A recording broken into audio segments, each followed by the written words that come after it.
Berlarilah tanpa lelah sampai engkau meraihnya. Laskar sudah dalam sebulan ini merupakan juga keras ya, saya sudah melakukan kegiatan-kegiatan seperti perbaikan dalam pengajaran yang biasanya tidak pasti fokus, sekarang sudah mengirim dan materi-materinya ngambilnya dari buku seperti itu, jadi anak-anak tidak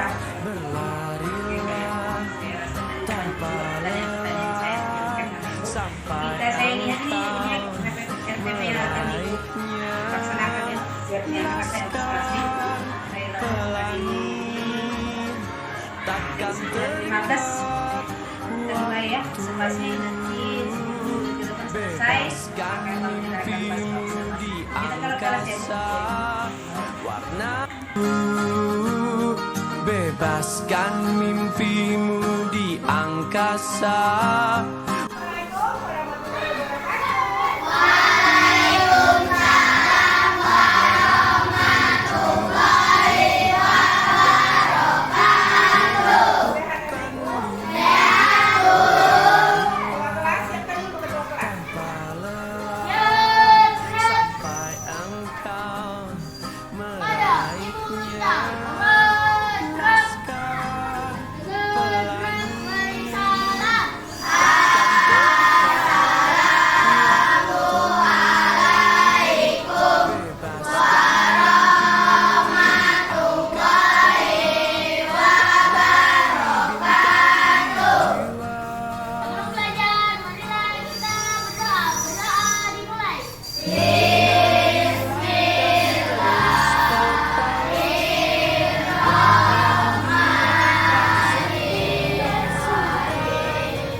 organ pendukung seperti lidah dan gigi yang mendukung terjadinya pencernaan makanan baik secara mekanis maupun kimiawi. Coba Bob, apa saja yang sudah kamu tahu tentang gigi? Setahu aku, gigi berfungsi untuk menjaga makanan menjadi bentuk yang lebih halus dan tidak berbahaya untuk tubuh. Gigi itu ada tiga jenis loh. Ada yang namanya suri, contohnya seperti pahat dan berfungsi untuk memotong dan menggigit makanan. Lalu, ada juga gigi racun untuk mengunci yang berfungsi untuk merobek dan mengoyak makanan. Dan terakhir adalah gigi geraham. Yang besar dan lebar serta berfungsi untuk menggilas makanan. Nah, kalau jumlah gigi kita ada berapa ya Bob? Setahu aku sih, gigi kita tumbuh seiring dengan kita bertambah umur kita. Gigi manusia tumbuh 2 kali ketika bayi berumur 6 bulan. Saat itu, jumlah gigi manusia ada 22. Terdiri dari 8 buah gigi seri, 4 gigi taring, dan 8 buah gigi geraham. Jumlah ini bisa bertambah ketika manusia berumur 6 sampai 11 tahun. Jumlah gigi orang dewasa ada 32, terdiri dari 8 buah gigi seri, 4 buah gigi taring, dan 50 buah gigi geraham. Kamu tahu tidak Bob? Kalau di gigi manusia memiliki beberapa bagian loh. Kalau tidak salah ya, bagian-bagian gigi manusia terbagi atas mahkota gigi, leher gigi, akar gigi, tulang gigi, emal gigi, dan pulpa. Nah, emal gigi adalah lapisan terluar gigi yang bersentuhan langsung dengan makanan yang masuk ke mulut ketika menggigit.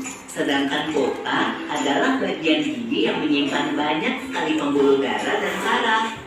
Selain itu, Bob, di dalam mulut kita, gigi temenin sama lidah. Lidah terletak di bagian dasar rongga mulut. Lidah berfungsi untuk di pangkal rahang dan di dekat telinga. Kelenjar ludah menghasilkan air ludah dan enzim amilase atau setiamin. Enzim ini berfungsi untuk mengubah zat tepung atau amirum menjadi zat gula atau glukosa.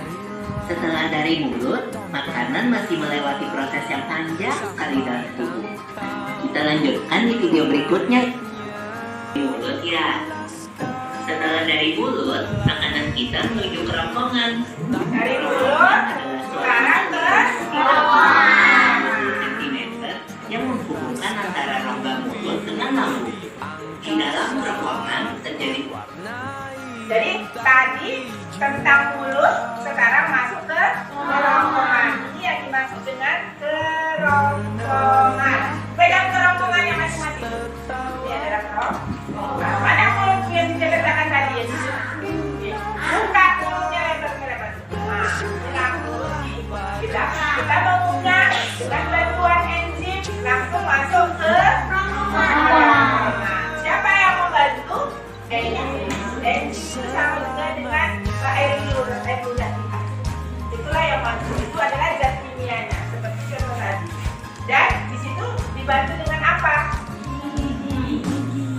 Kita tadi sekarang masuk ke kerongkongan. Jadi gerakan peristaltik, yaitu gerakan meremas-remas yang dilakukan oleh dinding kerongkongan untuk membuat makanan segera masuk ke dalam lambung. Berarti bagian selanjutnya lambung ya Bob? Betul Bob. Ini apa? Manusia yang paling elastis. Lambung berbentuk seperti kantong dan terletak di dalam rongga perut sebelah kiri atas. Di dalam lambung, makanan mengalami pencernaan secara mekanis dan kimiawi. Pencernaan mekanis dilakukan oleh dinding atau otot lambung yang meremas dan meladuk makanan. Pencernaan kimiawi dilakukan oleh getah lambung yang dihasilkan oleh kelenjar getah lambung. Getah lambung mengandung enzim peptin, enzim renin, dan asam klorida.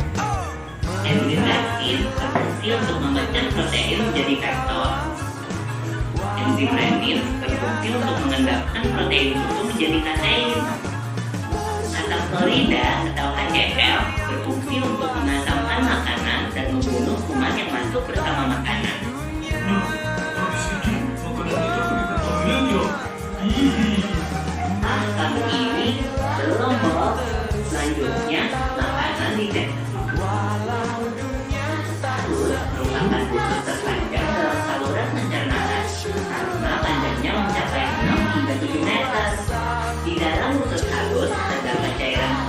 membantu penyempurnaan pencernaan makanan. Oh iya, usus halus terdiri dari 3 bagian, yaitu usus 12 jari, usus kosong, dan usus penyerapan. Apa aja ya fungsinya? Usus 12 jari atau disebut juga duodenum memiliki panjang kira-kira 25 cm. Usus 12 jari mencerna makanan dengan bantuan getah pankreas dan getah empedu. Getah pankreas dihasilkan oleh kelenjar pankreas. Getah pankreas mengandung enzim-enzim berikut. Enzim amilase berfungsi mengubah zat tepung atau amilum menjadi zat gula atau glukosa.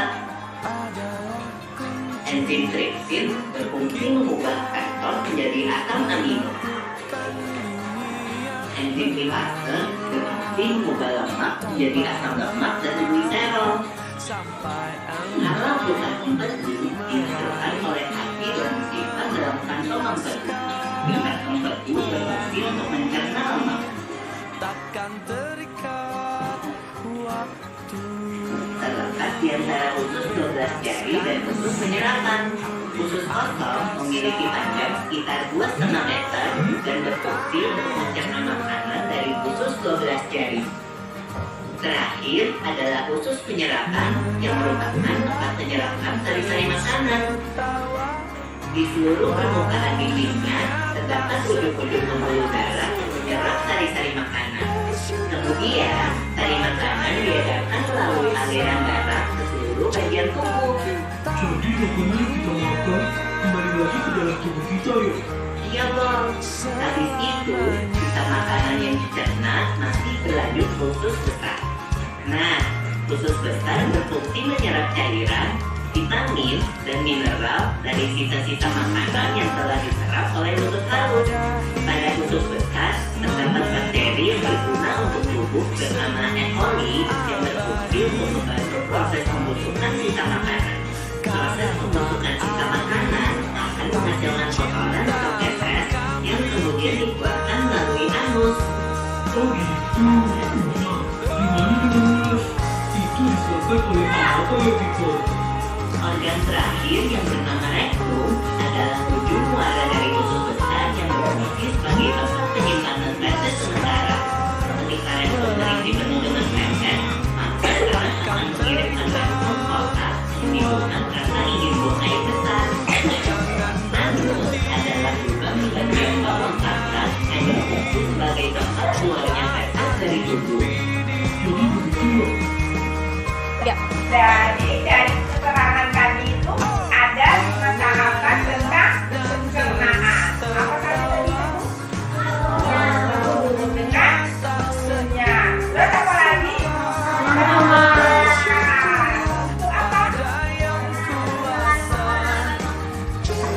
Mentransfer makanan dari penyusunya ke lambung. Setelah tenggorokan apa?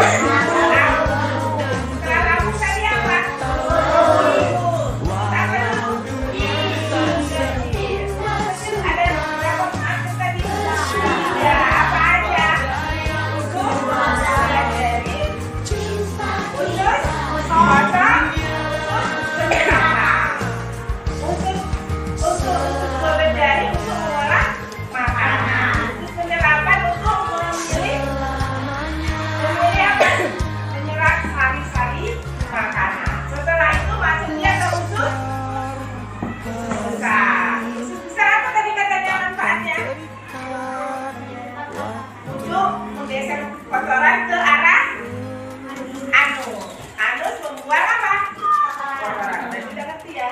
Udah mantap? Sekarang kita masuk ke kerja kelompok. Bagian-bagian mananya yang kamu suka, mana yang kamu buat akan dibuatkan kerja kelompok dan nanti akan dipresentasikan. Ya? Nanti kamu buat kerja kelompok. Ada berapa kelompok kita ini? 4. Nanti kita presentasikan apa-apa saja yang dimaksud dengan apa-apa saja yang dimaksud dengan apa-apa saja bagian dari pencernaan. Nanti kamu bagi sesuai dengan kelompoknya satu. Kelompok 1 tentang bagian mana? Bagian mulut. Kelompok 2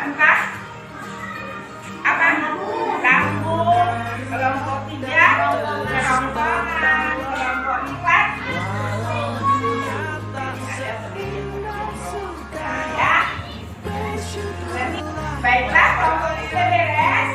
Sekarang saatnya kita konsentrasi tentang pembelajaran pencernaan alat makan. Sekarang kelompok 1 mempresentasikan kelompoknya. Yuk, kelompok 1.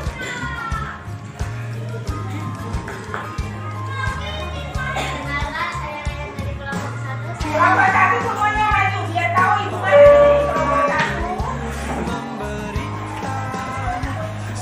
Nah, ayo perkenalkan temannya. Sebutkan kelompoknya.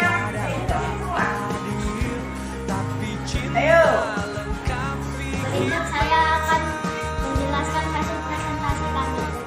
Sebelum itu saya akan memberitahu nama-nama kelompok saya.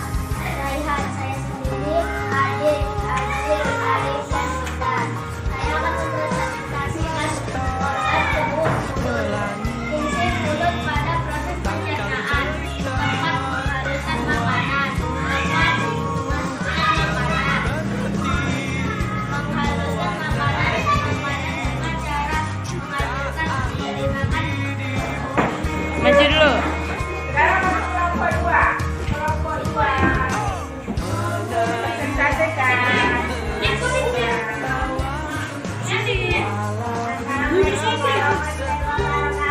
Waalaikumsalam warahmatullahi wabarakatuh. Kami dari kelompok 2 kami berdiri atas nama saya sendiri Kanja, Isma, Tan, Siti, Indra, dan Irfa. Kami bersama kemudian fungsi rambut adalah satu pencernaan makanan menggunakan proses pencernaan kimiawi, di mana makanan akan dicerna oleh cara kita dilakukan oleh sel pelezat di makhluk. Dan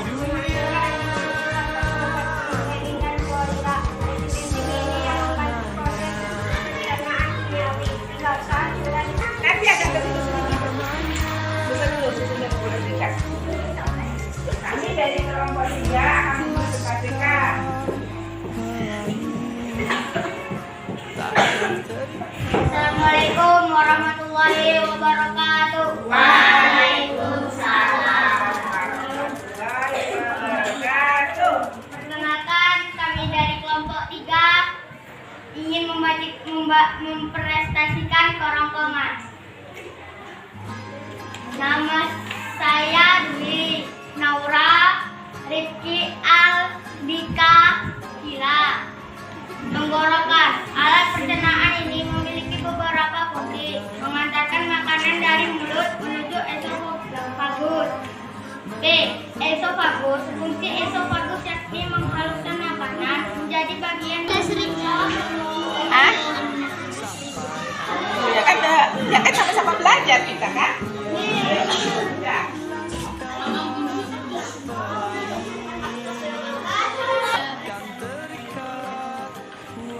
Nggak usah aneh-aneh.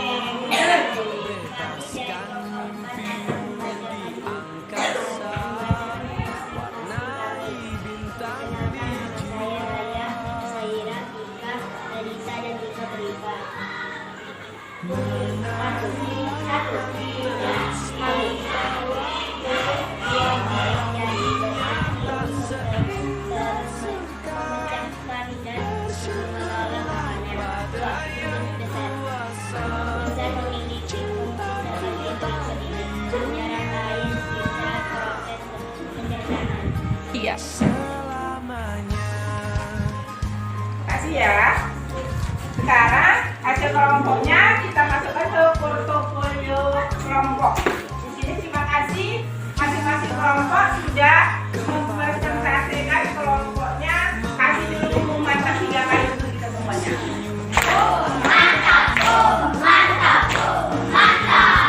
kasih kelompok kita sudah mempresentasikan pembelajaran tentang alat pencernaan. Jadi anak-anak itu sudah mengerti ya apa itu alat pencernaan? Sudah, Bu. Sudah tahu manfaat dari alat pencernaan? Sudah, Bu. Alat pencernaan ada? 5.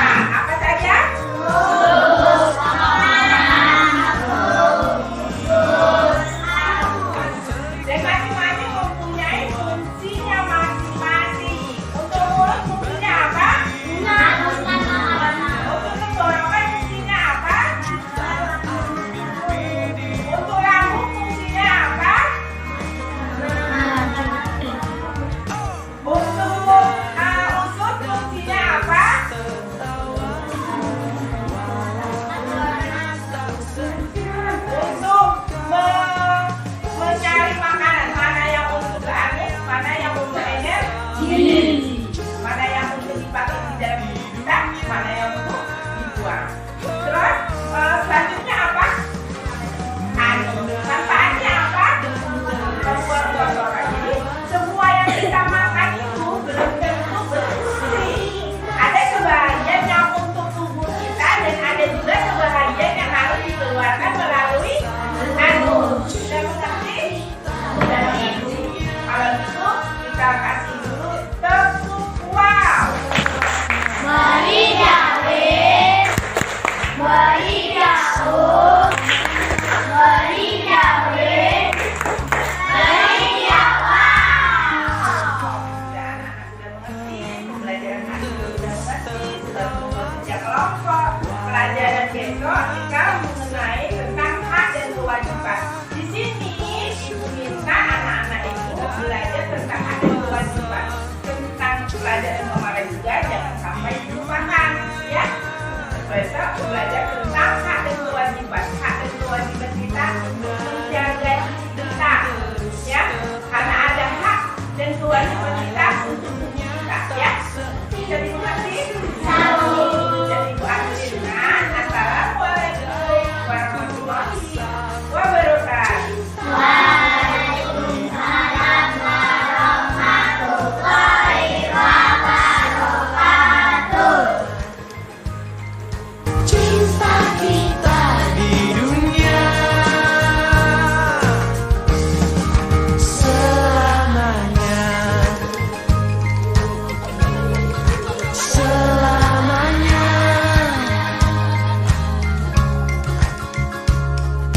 Laskar pelangi takkan terikat.